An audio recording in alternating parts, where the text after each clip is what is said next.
யார் இந்த நல்லக்கண்ணு? இவ்வளோ பெரிய பிரபலங்கள் கூட இவருக்கு நேரடியா சென்று அஞ்சலி செலுத்தியிருக்காங்க. அது மட்டும் இல்லாம தமிழ்நாடு சிஎம்ஏ இவருக்கு அரசு மரியாதையோட நல்லடக்கம் பண்ணணும் அப்படின்னு சொல்லியிருக்காரு. அப்படி என்ன பண்ணாரு? இவரோட வாழ்க்கை என்ன? வரலாறு என்ன? அரசியல்ல இவர் என்னவெல்லாம் செஞ்சாரு? அப்படிங்கிறத பத்தி தான் இந்த வீடியோல பார்க்க போறோம். வாங்க பார்க்கலாம்.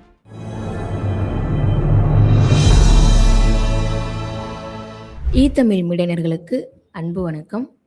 யார் இந்த நல்லக்கண்ணு? இவர் இந்திய கம்யூனிஸ்ட்ல மூத்த தலைவராக இருந்தவர்.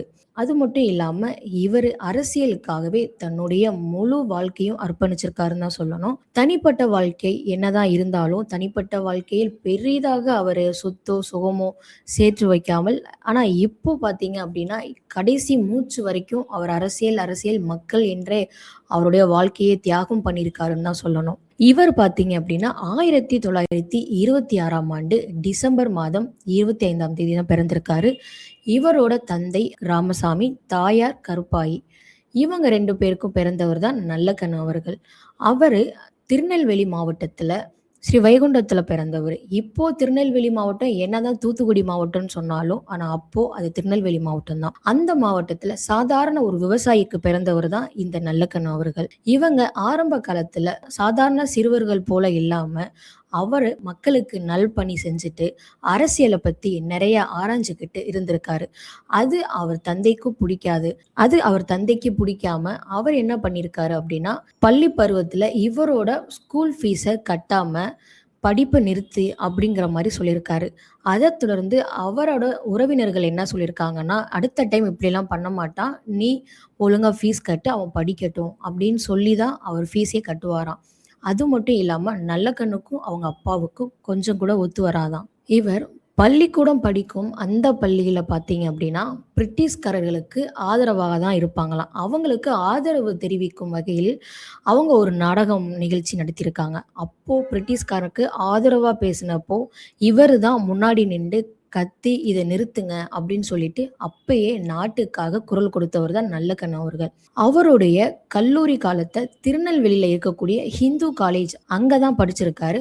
அங்க பாத்தீங்க அப்படின்னா வெள்ளையனை வெளியேற்றணும் அப்படிங்கிற போராட்டத்துல கலந்துக்கிட்டு தன்னுடைய 2ஆம் ஆண்டு வகுப்பை முடிச்சு விட்டு 3ஆம் ஆண்டு நிறைவடையாம அவர் கல்லூரி வாழ்க்கையை நிறுத்தியிருக்காரு.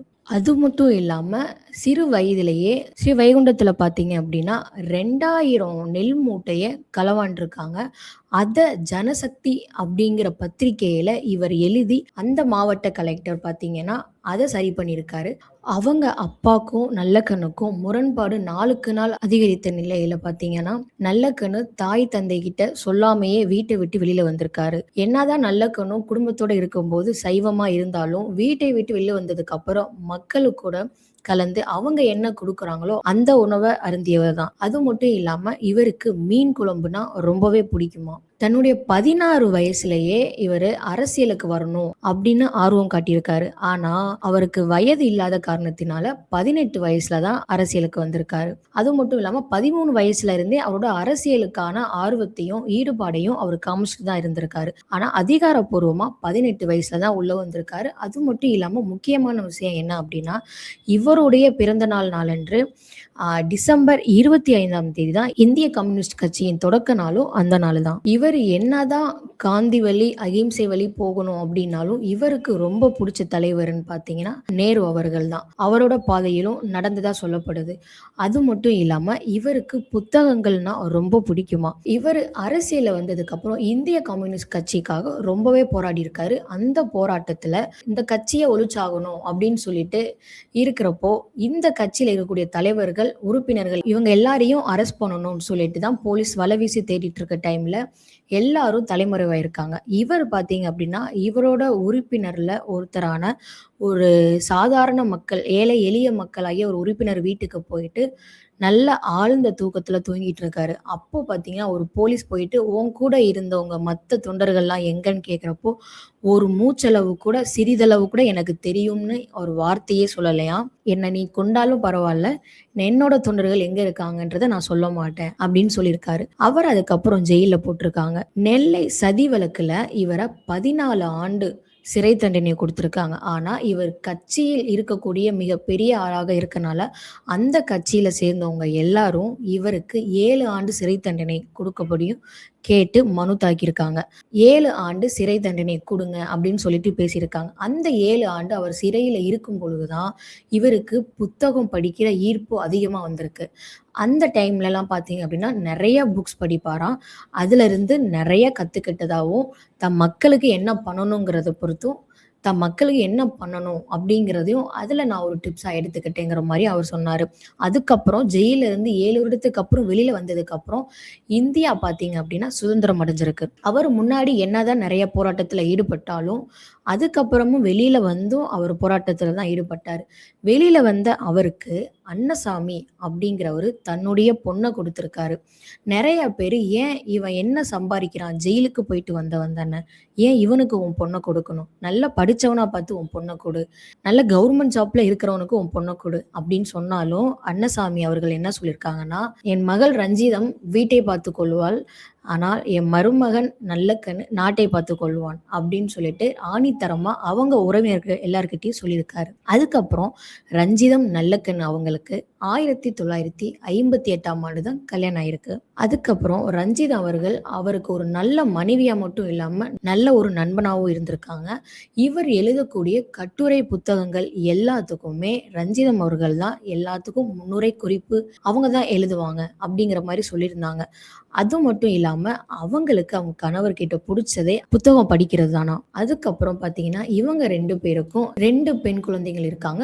காசி பாரதி அப்படிங்கிற பெண் குழந்தை கோவில்பட்டியில ஆசிரியராகவும், ஆண்டாள்ங்கிறவங்க வேலூர்ல மருத்துவராகவும் பணியாற்றிட்டு இருக்காங்க. இவர் என்னதான் தனிப்பட்ட வாழ்க்கையில பெரிய சொத்து சேர்த்து வைக்கலனாலும், இவர் குடும்பத்துக்கு நல்ல ஒரு மரியாதையும், கௌரவத்தையும் தான் குடுத்திருக்காரு. அதுக்கப்புறம் பார்த்தீங்க அப்படின்னா, அவர் தொடர்ந்து மக்களுக்கு செய்யக்கூடிய எல்லா பணியும் பண்ணிட்டு தான் வந்துட்டு இருந்திருக்காரு. அதுக்கப்புறம் அவர் மனைவி பார்த்தீங்கன்னா, 2016ஆம் ஆண்டு டிசம்பர் 1ஆம் தேதி காலமாயிருக்காங்க. அதுதான் அவரோட வாழ்க்கையிலே பெரும் சோகம் அப்படின்னு சொல்லப்படுது. அது மட்டும் இல்லாம, இவரு தனக்கென எந்த ஒரு சொத்து குடுத்தாலும், அது தனக்கென ஒரு பைசா வச்சுக்க மாட்டாராம். இவரோட 80வது வயசுல இவங்க கட்சி தொண்டர்கள் எல்லாம் சேர்ந்து ரூ. 1,00,00,000 கலெக்ஷன் பண்ணி இவருக்கு நன்கொடையா குடுத்திருக்காங்க. அதக்கூட அவர் மறுத்திருக்காரு. ஏன் அப்படின்னா, அந்த நன்கொடை கட்சிக்கு இருந்தா மக்களுக்கு அது சேவை செய்வாங்க அப்படின்னு சொல்லிட்டு மக்களுக்கு குடுத்திருக்காங்க. அது மட்டும் இல்லாம, இவர் ஜாதிக்கு எதிர்ப்புறமாக குரல் கொடுத்தவர். இவரோட மாமனார் அன்னசாமி பார்த்தீங்க அப்படின்னா, ஜாதி வெறியினரா கொல்லப்பட்டவங்க தான். அந்த டைம்ல பார்த்தீங்கன்னா, ஒரு ஜாதி எதிர் ஜாதி இப்போ ஒருத்தவங்க இறந்தாங்க அப்படின்னா, அதற்கு எதிர்மறையா இருக்கக்கூடிய ஜாதியினரும் ஒருத்தர் கொல்லப்படுவாராம். இதை எப்படியாவது தடுக்க வேணும் அப்படிங்கிறப்ப தான் இவரோட மாமனாரையே கொன்றுருக்காங்க. அந்த டைம்ல தன் மாமனார கொண்டவன நம்ம கொல்லணும். அந்த வெறித்தனமா இருக்கக்கூடாது. இத எப்படி நம்ம சுமூகமா முடிக்கணும் அப்படின்னு நெனச்சு ரொம்ப ரொம்ப பொறுமையா இருக்கக்கூடியவர் தான் நல்ல கண்ணுவா. கோவங்கிறது அவருக்கு சுத்தமா வராதாம். வந்தா தன்னுடைய கட்சியையும், தன் மக்களையும் யாராவது குறை சொன்னா மட்டும் தான் அவருக்கு கோவமே வருமாம். அந்த டைம்ல தன் மாமனார கொண்டவன் யாருன்றத விட, ஜாதியினரையும் இந்த இழப்புல இருந்தும் மக்களையும் மீட்டெடுக்கணும் அப்படின்னு சொல்லிட்டு, இவங்க மாமனார் இறந்தனால அரசிடமிருந்து சலுகை வழங்கப்பட்டிருக்கு. அந்த காச பார்த்தீங்க அப்படின்னா, இவரு 2 ஜாதியினரான அவங்க குழந்தைங்களுக்கு கல்விக்கு பயன்படுத்தும் விதமா அவர் அந்த காச குடுத்திருக்காரு. அதுக்கப்புறம் அந்த ஜாதி வெறி, ஜாதி மூலியமா சாகக்கூடிய கொலைகள் எல்லாமே குறைக்கப்பட்டிருக்கு. அது மட்டும் இல்லாம இவர் கட்சிக்கு அகைன்ஸ்டா கார்ல ஒலி எழுப்பி அவர கட்சிய அவமானப்படுத்தும் விதமா எதிர்க்கட்சியினர் பேசியிருக்காங்க. அதுக்கு ரொம்ப ஆத்திரம் அடைஞ்ச இவர் என்ன பண்ணியிருக்காருன்னா, இளைஞர்கள் எல்லாம் கூட்டு போயிட்டு போராட்டம் நடத்தி, அந்த யாரு எதிரொலி விட்டாங்களோ, யாரு இவங்க கட்சிய அவமானப்படுத்தினாங்களோ, அவங்கள பார்த்தீங்கன்னா, தன்னிடம் மன்னிப்பு கேட்டதுக்கு அப்புறம் தான் அந்த போராட்டத்தையே அவர் கைவிட்டிருக்காராம். அது மட்டும் இல்லாம தாமிரபரணில மணல் கொள்ளை பார்த்தீங்கன்னா, தொடர்ந்து நடந்துகிட்டே இருந்துச்சு. அத தன்னுடைய கட்டுரை வாயிலாகவே அந்த கொள்ளைய அவர் தடுத்திருக்காரு. இவரு ஒரு பேருந்து நிலையத்துல பஸ் ஸ்டாப் ஓரமா போயிட்டு படுத்திருக்காரு. அப்போ அந்த வழியா கிராஸ் பண்ணவர் தான் காங்கிரஸின் மூத்த தலைவர்களுள் ஒருவரான பீட்டர் அல்போன்ஸ். அவர் கார்ல போயிட்டு இருக்கிறப்போ, யாரோ ஒரு முதியவர் படுத்திருக்காரு. இவர எங்கேயோ பார்த்துருக்கோமே! அப்படின்னு சொல்லிட்டு அவர் பக்கத்துல போய் பார்க்கும்போது தான் தெரியுது, அவரு நல்ல கண்ணு. அப்படின்னு. "ஏன் இங்க படுத்திருக்கீங்க? ஏன் எதனால இங்க வந்து படுத்திருக்கீங்க?" அப்படின்னு கேட்கிறப்போ, பொதுமக்கள் கூட்டம் நடந்துச்சு. அதுல கலந்துட்டு நாளைக்கு ஒரு மாநாடு இருக்கு. அதுக்கு போலான்னு இருக்கிறப்போ தான் பஸ்ஸ விட்டுட்டேன். அதனால இங்க வந்து ஓரமா படுத்துட்டேன் அப்படின்னு சொல்லியிருக்காரு. அதுக்கு அந்த காங்கிரஸ் தலைவர் என்ன சொல்லியிருக்காருன்னா, "சரி என் கூட வாங்க. கார்ல நான் போய் உங்கள விடுறேன்." அப்படின்றப்போ, "இல்ல, இல்ல நீங்க போங்க. அடுத்த பஸ் வரும். நான் அதுல வந்துக்கிறேன்." அப்படின்ருக்காரு. அது மட்டும் இல்லாம, இப்போ கலைஞர் முதலமைச்சரா இருக்கப்போ, அங்க பொது மேடையில பேசுறப்போ, இவர் கட்சி தொண்டர்களுக்காக இவரு ஒரு குரல் எழும்பியிருக்காரு. என்ன அப்படின்னு பார்த்தீங்கன்னா, தனக்கு கார் வேணும் அப்படின்ற மாரி கேட்டிருக்காரு. அதுக்கு கலைஞர் அவர்கள், "உனக்கு கார் வேணும் அப்படின்னா, அதுக்கு பெட்ரோல் செலவு இருக்கு. டிரைவருக்கு காசு கொடுக்கணும். இதெல்லாம் யார் பார்த்துப்பா?" அப்படின்னு சொல்றப்போ, "அதெல்லாம் நான் பார்த்துக்கிறேன்." அப்படின்ருக்காரு. உடனே கலைஞர் அவர்களும் கார் இவருக்கு குடுத்துருக்காங்க. அந்த கார பார்த்தீங்க அப்படின்னா, இவரு அவரோட கட்சிக்காகவும், கட்சியில் அடிக்கடி பொது சேவை செய்வதற்கோ, இல்ல மக்கள் கூட்டம் நடத்துவதற்கோ அத பயன்படுத்தியிருக்காரு. ஆனா, இவரோட தனிப்பட்ட வாழ்க்கைக்கு அந்த கார் அவர் கேட்கல. அதுக்கப்புறம் பார்த்தீங்கன்னா, அம்பேத்கர் விருது வழங்கியிருக்காங்க. அப்போ இவருக்கு 10,00,000 ரொக்கமும் குடுத்துருக்காங்க. அந்த காசுல பாதிய தான் கட்சிக்கும், மீதிய விவசாயிக்கும் குடுத்துருக்காரு. இவர் அது மட்டும் இல்லாம விவசாயி தலைவராகவும் மேற்கொண்டிருக்காரு. அதுக்கப்புறம் ஸ்டாலின் அவர்கள் தலைமையில இவருக்கு 10,00,000 விருதும் வழங்கப்பட்டது. தலைசார் தலைவர் அப்படிங்கிற விருது இவருக்கு வழங்கப்பட்டது. அப்போ பார்த்தீங்க அப்படின்னா, இவரு 10,00,000ம் அது இல்லாம இவரோட கை காசான ரூ. 5,000 10,05,000 திரும்ப ஸ்டாலின் அவர்களுக்கே அந்த மேடையில குடுத்துருக்காரு. இத நீங்க மக்களுக்கு உதவுறதுக்காக வச்சுக்கோங்க. இது நான் குடுக்குற நன்கொடையா இருக்கட்டும் அப்படின்னு சொல்லிட்டு ஸ்டாலின் அவர்களே நெய்ல வச்சிருக்காரு. அது மட்டும் இல்லாம நெறைய பிஹைண்ட் வுட்ஸ் பெரிய பெரிய ஷோல கூட இவர கூப்ட்டு அவார்ட் பிரசன்ட் பண்ணியிருக்காங்க மரியாதையோட.